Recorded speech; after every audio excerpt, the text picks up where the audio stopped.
Once upon a mundane morning, Barb's day got busy without warning. A realtor in need of an open house sign. No, 50 of them, and designed before 9. My head hurts. Any mighty tools to help with this plight? Aha! Barb made her move. She opened Canva and got in the groove. Bulk creating Canva sheets. Create 50 signs fit for suburban streets. Done in a click, all complete. Sweet! Now, imagine what your dreams can become when you put imagination to work at canva.com.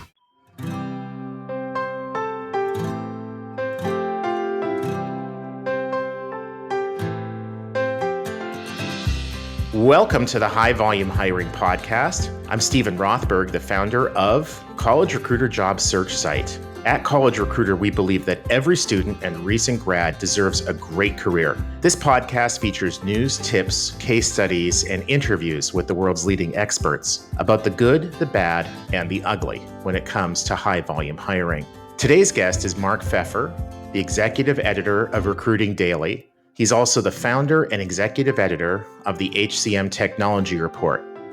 Mark has written for TechTarget, HR Magazine, SHRM, Dice Insights, TLNT.com, TalentCulture, Dow Jones, Bloomberg, and Staffing Industry Analysts. Whew! Best of all, he likes schnauzers, sailing, and my favorite too, Kentucky-distilled beverages. Mark, welcome to the show. Thanks, Steve. It's great to be here. I think it's really fantastic that we're starting off the morning talking about Kentucky distilled beverages, but maybe that's a topic for another podcast. Why not both? For listeners who don't really know what that is a reference to, first of all, my condolences, because it means you aren't really living life the way you should live it. But when I think Kentucky distilled beverages, I'm thinking bourbon. Me too. So, well, I wanted to have Mark on the show because I don't think that there are many people in the world who know more, perhaps nobody does, about the technology of recruiting. This is Mark's passion, one of his passions, in addition to schnauzers. And it's his beat. This is what he does day in and day out, is looking at technology, looking at recruiting, and trying to figure out for his listeners, for his readers, how that technology can be better used by the recruiting community. So, Mark, let's talk a little bit about the state of the recruiting community here as we're getting into the late part of 2022. How would you describe the work that they're doing right now? Well, I think they're kind of frenetic right now, meaning they're very busy, having to run in a lot of different directions and deal with varying types of economic issues. There's some companies that are hiring a lot, many of them high volume, retail, restaurants, etc. But there's other companies who are slowing down their hiring and letting people go. So recruiters find themselves in this, odd position very often of recruiting for one set of employees, but not really recruiting very hard for other sets of employees.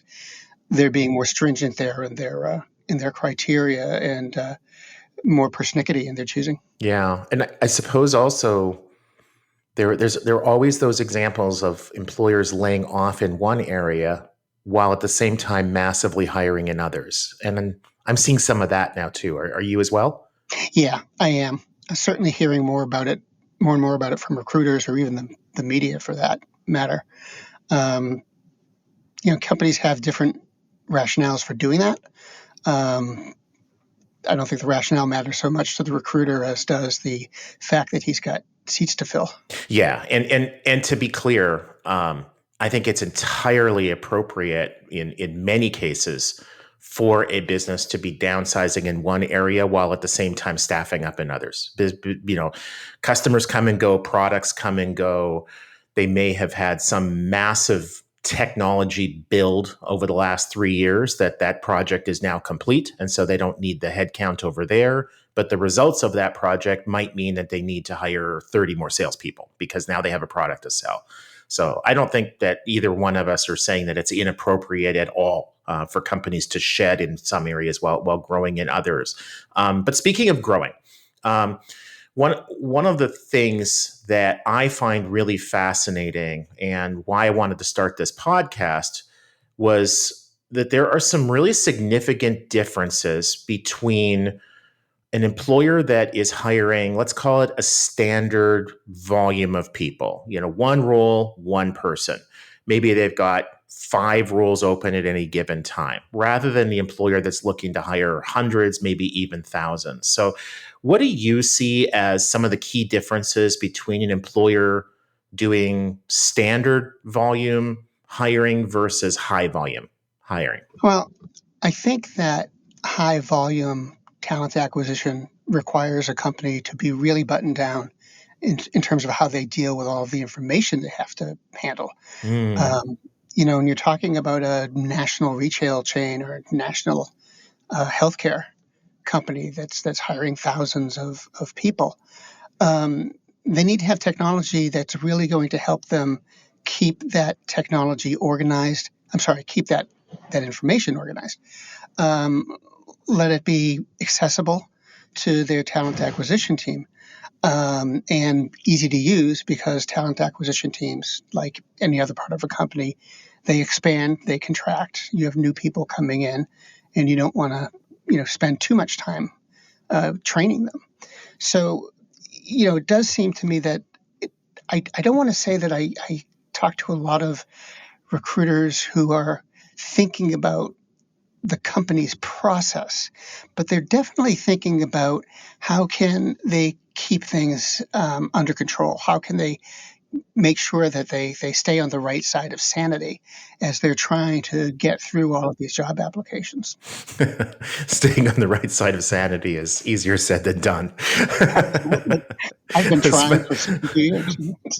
Yes, especially the last couple of years, I think has been a challenge for most of us. But hey, if you discover the answer to that, I'm sure that you've got a new pot of gold coming your way.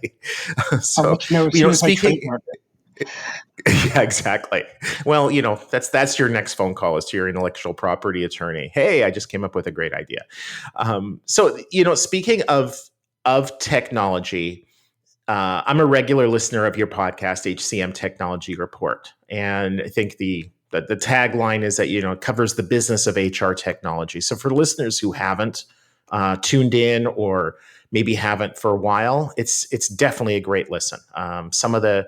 Some of the episodes are interviews, some of them are just news, but all of them are about the technology of human capital management. So it's a very well targeted podcast, and thank you for your contributions for that.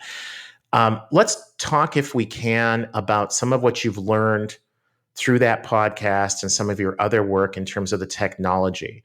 What kinds of technology would you recommend to high volume hiring employers that you would not recommend to ones that are doing a more normal volume of hiring? Well, I think that high volume employers, and I touched on this before, but if they're shopping for technology solutions, they really have to pay attention to how well the solutions they're looking at handle the information that's coming in from candidates, handle the information that's coming in from hiring managers and others within the company, so that it doesn't get out of control, which it can do pretty easily when you're talking about this number of candidates and hires, and a company with locations all across the country. Assuming, I think that's the most important thing. But I think also they need to pay attention to essentially the intelligence of the system. It's going to be scanning resumes. It's going to be scanning possibly cover emails or what have you. And you want to make sure that it's really identifying candidates who will fit with your company, who work well within the culture, who can do the job that you need to be done. That's the whole crux of an ATS or any other kind of talent technology. But I think it's one that sometimes people don't quite look at as carefully as they might. And then I think most of the vendors out there, the producers of these these packages would talk a lot about what they're doing with AI and data. And I think the thing about that is that it's very seductive, and it's kind of positioned in the industry in such a way that, if you don't talk about it, you're not cool. And if you don't consider it as part of your purchasing decision, you're not cool. And what these systems do is kind of cool, but it's not always useful. If a vendor is making a big deal about their analytical capabilities and their AI, but the results aren't really adding anything to your process and helping you reach your goals, it's not such a big, valuable part of the equation. Now, when you referred at the beginning of the answer, you used the word intelligence. Are you speaking about artificial intelligence, or are you talking more broadly than that? I really was thinking artificial intelligence, but I think you could make the argument that any system that's trying to identify candidates for a position has to have some kind of intelligence built in to be able to pick the right people.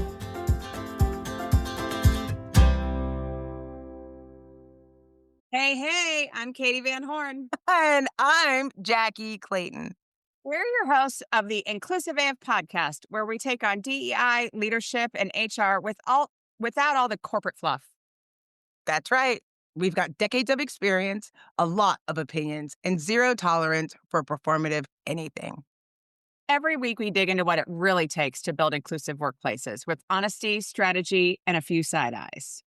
We'll talk about the tough stuff, power dynamics, privilege, what's broken in the system, and how we can all do better.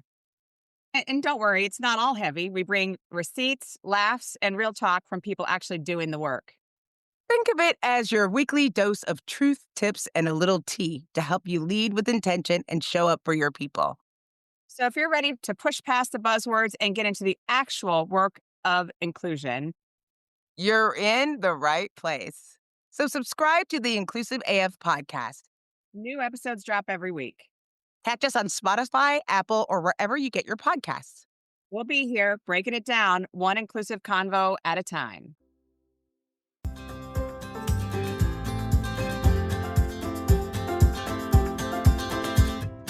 So for employers that are starting to do high volume hiring, or maybe they've done some in the past, but they feel like their technology tools, whether it's their ATS assessments, onboarding systems, whatever piece of the tech stack you're talking about, if they just feel it's not up to snuff, what process do you find that they should follow? Are they retaining outside consultants? Is that knowledge about the tools in-house, and then they do a bunch of demos with vendors? Like, when you were saying that they should make sure that their tech does this, how do they make sure? I think it's going to vary from company to company, but they need to be able to feel comfortable with the idea of they're going through some sort of at least quasi-scientific process to evaluate any of the systems that they're looking at. People who are on the front line don't like to talk about procurement, but procurement often can serve a very valuable role in helping to set up and organize and evaluate all of these processes to pick a new system. And if procurement's not going to do it, somebody has to. So, I think it's important to have a single person sort of heading this, not doing it by committee. Though, of course, there can be others involved and should be involved in the actual evaluation. But I think it's important to have one point of contact who's making sure that whole process works, that the candidates who are being considered are appropriate for that company's recruiting needs. Some companies, I think, are very good at doing this and can do it in-house. I tend to lean toward getting some outside help for this, because a consultant isn't going to have any of the baggage that someone inside does. They should be vendor neutral. and they should have best practices in mind for how things get done, and they can apply all of that to the search for new solutions. Yeah, no, that totally makes sense. And you also then get the benefit of the wisdom that they've acquired working for other organizations. Yes. If you're looking at an ATS, it would be amazingly bad if that's something you did on a regular basis. But those consultants are doing that on a regular basis. And so if they're looking at ATS X today, and you had a conversation with that vendor 2 years ago, it may be very different than what was happening 2 years ago. But they should know a good consultant would know the lay of the land all the time. And they would be able to bring over and that benefit of that experience. As a job board, we see some of that when we see a national retailer really struggling to convert candidates who are clicking to their ATS into applications, and yet a pretty darn similar other national retailer having a really high conversion rate. And we're not going to start to share, Walmart did this and Target did that and Home Depot did this. But we can say to a client, hey, we've seen with other clients that they do X, Y, and Z. And that really helps. And I would imagine that's some of what you're envisioning with that high volume employer bringing on a consultant if they don't have that expertise in house. Yes, you're right. Though what you're talking about also brings something else to mind, which is, as you're doing your research and you're looking around at other companies, remember some companies do talent acquisition really well and some don't. And so the technology is not the reason for all of that. It might be a part of the reason a company's lagging, say, but it's not the only reason. They're going to have organizational issues, managerial issues, and what have you. So I think you have to bear that in mind as well. Yeah, you don't. If you have problems, you don't want to build those into your new system and then scale those problems up. That's not very helpful. Exactly. So, Mark, for listeners who want to learn more about you, Recruiting Daily, HCM Technology Report, where should they go? The best place really to go is the two websites, recruitingdaily.com and HCMTechnologyReport.com. Both sites are updated, every day, usually multiple times a day. And they both have information that you may not necessarily find at any of the other outlets that are out there. That's not meant to be critical. It's just that in Recruiting Daily, the company was founded and has been built by people with real depth in talent acquisition and recruiting. And in terms of the HCM Technology Report, I've been fortunate enough to develop relationships with a lot of people throughout the business who are willing to talk to me and share what's going on at their company. Awesome. Well, thank you so much for joining us today on the High Volume Hiring Podcast. This is a co-production of Evergreen Podcasts and College Recruiter. Please subscribe for free on your favorite app, review it, 5 stars are always nice, and recommend it to a couple people you know who want to learn more about how best to hire dozens or even hundreds of people. I'm your host, Stephen Rothberg of job search site College Recruiter. Each year, we help more than 7 million candidates find great new jobs. Our customers are primarily Fortune 1000 companies, government agencies, and other employers who hire at scale and advertise their jobs with us. You can reach me at stephen@collegerecruiter.com. Cheers.